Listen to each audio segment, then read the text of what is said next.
Hola, buenos días, tardes, noches o cualquier hora del día en el que usted esté viendo este video.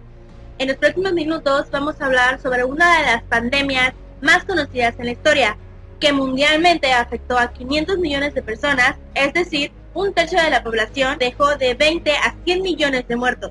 Estamos hablando, por supuesto, de la pandemia gripal de 1918, conocida como la gripe española. Aunque la pandemia realmente no se originó en España, al parecer se pudo iniciar en Francia. Sin embargo, España se vio afectada enseguida. Como España era un país neutral en la contienda española, no censuró la publicación de la información sobre la enfermedad como en las líneas aliadas, que estas sí censuraron toda la información para no desmoralizar a las tropas ni mostrarse débiles ante el enemigo. De ahí, pese a tratarse de un problema global, se denominó como gripe española. Esta pandemia tuvo una duración de 2 años, abarcando desde enero de 1918 hasta diciembre de 1920. La gripe fue causada por un brote del virus de la influenza A del subtipo H1N1, quedando como término científico AH1N1.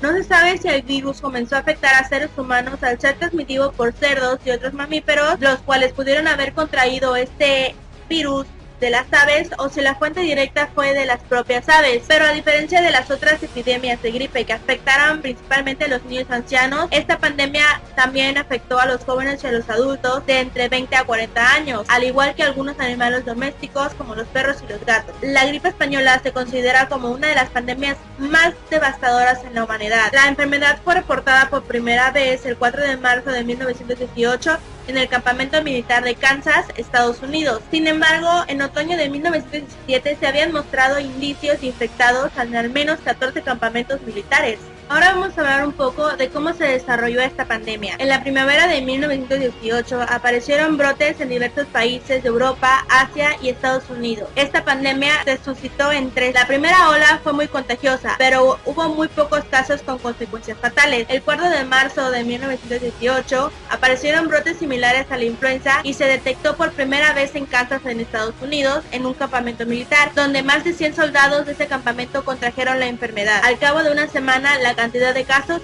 se cuantuplicó. El 5 de abril de 1918 aparece un informe semanal de salud pública donde se reporta a los funcionarios sobre 18 casos graves y 3 muertes en otro campamento de Kansas. Al poco tiempo se suscitó la segunda ola. Esta se había extendido prácticamente a todo el mundo. La segunda ola fue, además de contagiosa, extraordinariamente letal. En septiembre de 1918, el Ministerio de Salud de la ciudad de Nueva York exigía que todos los casos de influenza permanecieran aislados en sus respectivos hogares o en un hospital de la ciudad. Para fines de septiembre, más de 14,000 casos de influenza fueron reportados en los campamentos militares de Kansas, dejando un saldo de 757 muertes. Para octubre de 1918, el virus cobraría la vida de aproximadamente 190,000 personas. En los Estados Unidos experimentan una importante escasez de profesionales de enfermería debido a que una gran cantidad de enfermeras eran enviadas a campamentos militares y al extranjero. Chicago, junto con muchas otras ciudades de Estados Unidos, cierra cines, escuelas, teatros y además prohibía las reuniones públicas. En noviembre de 1918 reaparecieron los casos ya que las personas celebraban el día de armisticio, además que comenzaba la desmovilización de los soldados propiamente de la guerra. Para diciembre de 1918, los funcionarios de salud pública ponen en marcha programas educativos y difunden publicidades acerca del peligro de toser y estornudar, así como de despedir secreciones nasales. El Comité de Salud Pública alienta a las tiendas y fábricas que cambien los horarios de cierre y de apertura, además que se recomienda a las personas que vayan caminando al trabajo en vez de usar medios de transporte para así evitar multitudes. Para la tercera ola, la epidemia perdió fuerza durante el verano. En enero de 1919, en San Francisco, 1,800 casos, 101 muertes fueron reportadas durante los primeros días. En Nueva York se reportaron 706 casos y 67 muertes. Esto generó temor a la población por la reaparición de la actividad de la influenza. En febrero de 1919, la influenza parece ser totalmente erradicada de Nueva Orleans, ya que la cantidad de casos disminuía. Finalmente llegó a erradicarse en 1920 sin que nadie supiera cuál fue la causa. A continuación explicaremos cómo la pandemia afectó en el aspecto sociológico, psicológico, religioso, político, económico y tecnológico. A continuación abarcaremos lo que es el ámbito sociológico. El medio se apoderó de lo que fue la población, provocando situaciones dramáticas como el aislamiento social y la estigmatización de la enfermedad. A nivel mundial también los efectos de la pandemia fueron desoladores: pérdida de familiares, seres queridos, economía deteriorada, miedo colectivo y compañías de seguro arruinadas ante la muerte masiva de lo que fue los adultos jóvenes. Algunos niños se morían de hambre ya que sus seres queridos habían fallecido a causa de enfermedad. Miles de personas empezaron a enfermarse, sentían debilidad, tenían neumonía, problemas estomacales, dificultades para respirar y confusión y fiebre. En aquel entonces se les pedía a las personas usar máscaras para protegerse. Fue en ese entonces, debido a que no había tanto presupuesto, inventó y se hizo popular la máscara de tela y gasa, con la cual la población se sentía más segura, aunque fuera de todo inútiles. En el mismo año se inició lo que fue el trienio bolchevique. Para los que no saben qué es el trienio bolchevique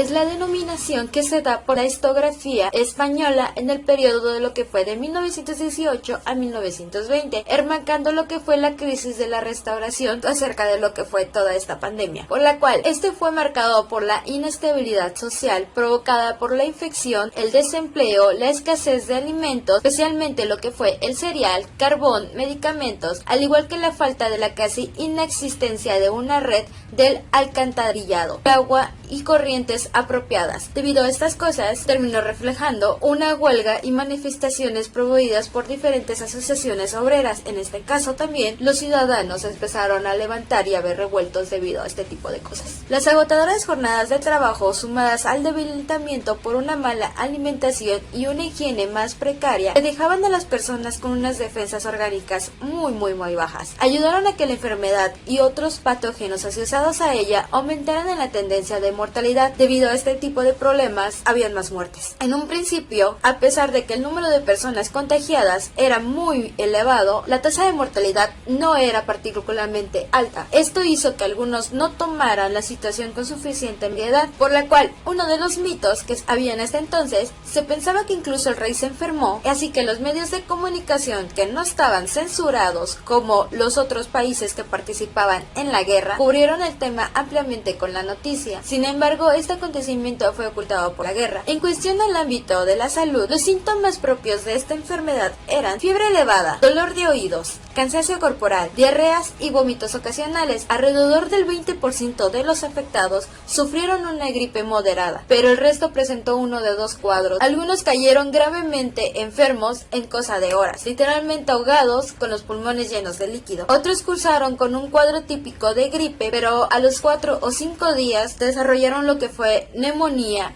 que los mataron y los dejaron crónicamente convalecientes. En las cintas de autopsias realizadas, los hallazgos alimentaban la infección en el árbol respiratorio, por lo cual los resultados se centraban en la insuficiencia respiratoria, sin evidenciar la circulación de un virus. Al no haber protocolos sanitarios de seguir los pacientes, acolpaban en espacios reducidos y sin ventilación. En Filadelfia fue afectada gravemente con más de 500 cuerpos a la espera de ser sepultados, algunos durante más de una semana. Las plantas con capacidad de almacenamiento en lugares frescos eran utilizados como morgues contemporáneas. A continuación abarcaremos lo que es el ámbito psicológico. Dado que muchos países no comunicaban o se veían impedidos de decir los avances en la pandemia, en la sociedad se sembró lo que fue el miedo y la incertidumbre por saber si podían verse afectados o no con la gripe española, provocando situaciones dramáticas con el aislamiento social y la estigmatización de la enfermedad. El avance tan prolongado de la pandemia causaba en los ciudadanos un miedo de contagio e inseguridad hacia lo que fue el futuro. La cantidad de muertos fue demasiada. Esto causó pánico por los ciudadanos que tenían el temor de morir o que algún familiar pueda fallecer a causa de esta pandemia. El gobierno no era transparente con la población, por lo que estos no confiaban o hacían caso omiso a los anuncios públicos que publicaban como evitar ser infectados. Al igual que tenían la creencia de que la gripe era un invento del gobierno, como se mencionó anteriormente, Posteriormente, el uso de las máscaras protectoras hacía que toda la población se sintiera más seguras. Como en este tipo de eventos no había suficientes recursos que los ciudadanos pudieran obtener, y mucho menos en aquel entonces no había lo que era fármacos y el equipamiento médico adecuado, los ciudadanos crearon lo que fueron este tipo de máscaras con tela y lo que fue también con vendas. Esto causando, por ejemplo, a nivel psicológico, que los ciudadanos se sintieran seguros. Hay que recordar que no se usaba tanto el apoyo psicológico para tratar estos periodos, por ende los síntomas se volvieron crónicos, en este caso trastorno de estrés postraumático. La gripe española se contrajo en diversas afecciones en el contexto psicológico de los individuos, puesto que después de salir de una guerra, encontrarse con una pandemia la cual mataría una cantidad mayor de la población, estar en confinamiento y con las ya existentes precariedad económica llevó a distintos individuos a llegar a sus límites, encontrando como una opción de suicidio. En este caso había gente que se suicidaba debido a este tipo de problemas. Ahora vamos a hablar sobre el aspecto religioso. Una de las razones de tan alta incidencia de la enfermedad se debió a las aglomeraciones de fieles en la catedral, ya que estos pedían la protección divina. Esto causó los focos de contagio más importantes en aquella crisis, en especial la aglomeración registrada durante la gran procesión de la Virgen que transitó el 26 de octubre de 1918. Durante la epidemia, el obispo Álvaro Avellano desafió las recomendaciones médicas y apostó por dar misa. Casualidad o no, la ciudad registró una de las tasas de fallecimientos más altas de España. A instancias del gobierno provincial se prohibieron grandes reuniones como medida profilactáctica. Sin embargo, no todo el mundo apoyaba estas medidas sanitarias. El 15 de septiembre, el obispo Álvaro Avellano desafió la prohibición organizando una misa y novena en honor a San Roque, protector contra la peste, porque según él, la causa de la gripe era debida a los pecados y la ingratitud. La novena fue un éxito y el propio obispo la calificó como una de las victorias más importantes que obtuvo el catolicismo y también la gripa, puesto que las muertes se dispararon y se registraron más fallecidos que en otras capitales de la provincia. El obispo siguió desafiando las normas, organizando misas diarias, lo que consiguió picos de mortalidad de hasta 200 personas por día, como sucedió el 12 de octubre de 1918. Un resumen de los daños nos dice que el brote se inició entre el 20 y el 25 de septiembre de 1918 y alcanzó su punto más álgido el 5 o el 27 de octubre. A continuación abarcaremos lo que es el ámbito político, por la cual las repercusiones políticas de la pandemia fueron notables. Las últimas operaciones militares se vieron con dificultades, incluso paralizadas, por el gran número de soldados afectados por la gripe en uno y otro bando. Algunos autores han postulado incluso que la pandemia actuó de modo decisivo sobre el curso de la guerra e incluso precipitó su final, ya que pudo inclinar la balanza a favor de los aliados en la fase final del conflicto bélico, acelerando lo que fue su conclusión. La gripe añadió dificultades de gestión como la de reemplazar gente en el uso de ambulancias y etc. Pero ambas partes, tanto como fue la política y como la guerra, se vieron afectadas por igual. En la historia, Alfred Crosby planteó que la gripe pudo influir y duró sesgo favorable a los vencedores que caracterizó el Tratado de las Versalles. La gravedad de la epidemia y su difusión por el medio de comunicación atrajeron la atención de unos ciudadanos que comenzaron a exigir medidas a sus representantes políticos y sindicales. La precariedad económica y las malas condiciones de vida de una gran parte de la masa poblacional llevó a la movilización social en busca de las mejores sociosanitarias. En este caso, debido a que en aquel entonces no había lo que fueron escaseces de fármacos, los ciudadanos exigieron una ley que se llamara sociosanitarias, donde el gobierno les pudiera dar mejores recursos sanitarios. La carencia de materiales en el ámbito sanitario puso en manifiesto de obsolencia en la que se encontraba unos servicios médicos que, tras verse sorprendidos y desbordados por la magnitud de la epidemia, clamaban una reforma de la ley sanitaria por la creación de una ley de epidemias.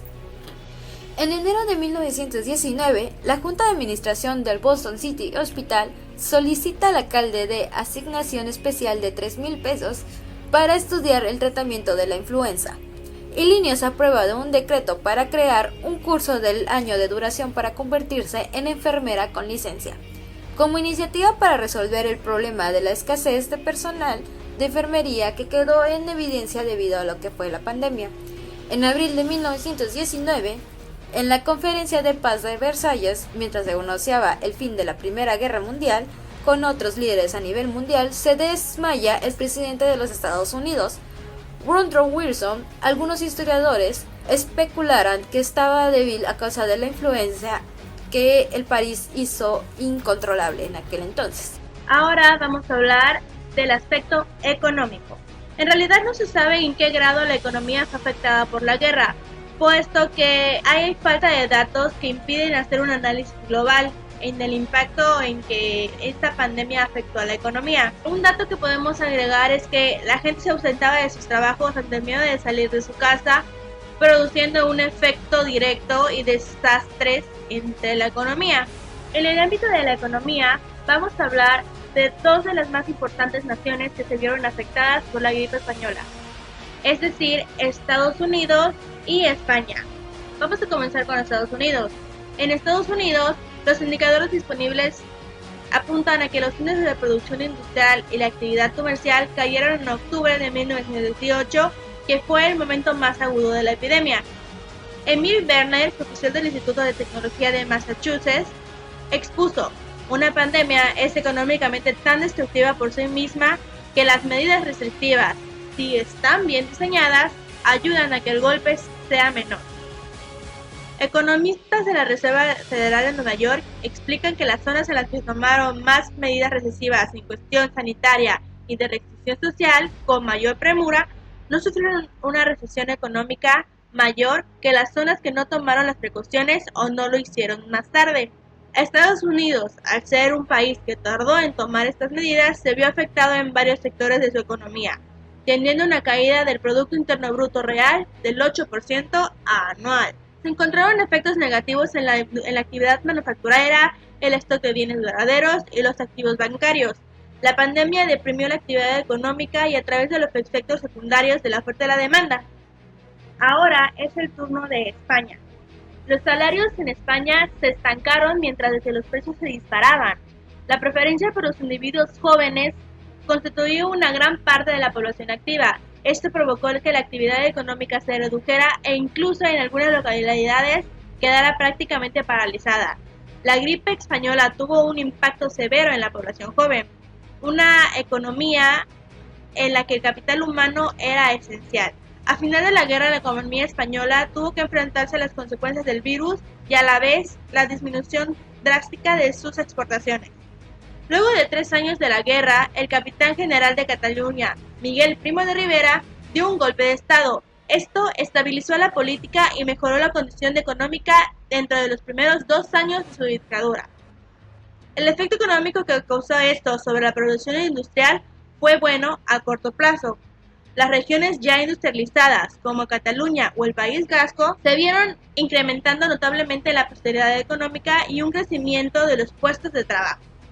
A continuación abarcaremos lo que es el ámbito tecnológico. En aquel entonces tanto la medicina como la ciencia no había progresado a tal grado de detectar o saber diferenciar las enfermedades más allá de los síntomas con los que se identificaban. No se logró detectar un virus que causaba la gripe, por ende se dificultó encontrar medicamento y combatir a tiempo este tipo de epidemia y eliminar lo que fue el virus en aquel entonces. La distribución de la información era eficiente ese año, pero las limitaciones de censura tras la Primera Guerra Mundial hicieron que la situación empeore, por la cual, dada la que fue todo este tipo de desinformación, todos los recursos tecnológicos habían sido explotados durante la Primera Guerra Mundial. Un golpe muy fuerte para estos tipos de personas fue que, a pesar de la guerra, tenían que luego lidiar con lo que fue la gripe española. En el uso de las mascarillas, hubo una evolución de las máscaras en comparación con las que utilizamos actualmente, ya que en la época de la gripe española se usaban lo que eran pedazos de tela y gasas. Los ciudadanos agarraban lo que era el pedazo de tela y se las amarraban así. Igual llegaban a otros extremos en donde la propia tela que ellos pudieran conseguir, hasta la tela de sus ropas, cubrírselas como si fuera una máscara. Se hace también una comparación. En la época de la peste negra, ellos usaban lo que era una máscara pintiaguda. En el pico tenían como hierbas medicinales para que los doctores pudieran oler. Conforme fueron pasando los tiempos, hoy en día contamos cuando pides en línea tus máscaras, logran detener lo que son cosidas y al reverso tienen como que una capa protectora de tela para que el ciudadano se pueda proteger mejor. Otro de los avances que tenemos actualmente, que son carretas. La carreta es un pedazo de plástico, se los ponen en lo que son las frentes, puedan protegerse de cualquier contagio que pueda haber. Llegamos a lo que son el 3M, esto es lo que todos los doctores usan actualmente, la cual este tipo de mascarillas ya tienen sus cordones más modernizados y aparte te traen lo que son las instrucciones. Llegamos a lo que es el último avance, es el KN95. Esta es de las más fuertes debido al tipo de aluminio que tienen acá para poderse proteger mejor y el pedazo de tela protectora que tiene de acá. Esa es una comparación enorme que llegamos en la tecnología de lo que fue en la gripe española.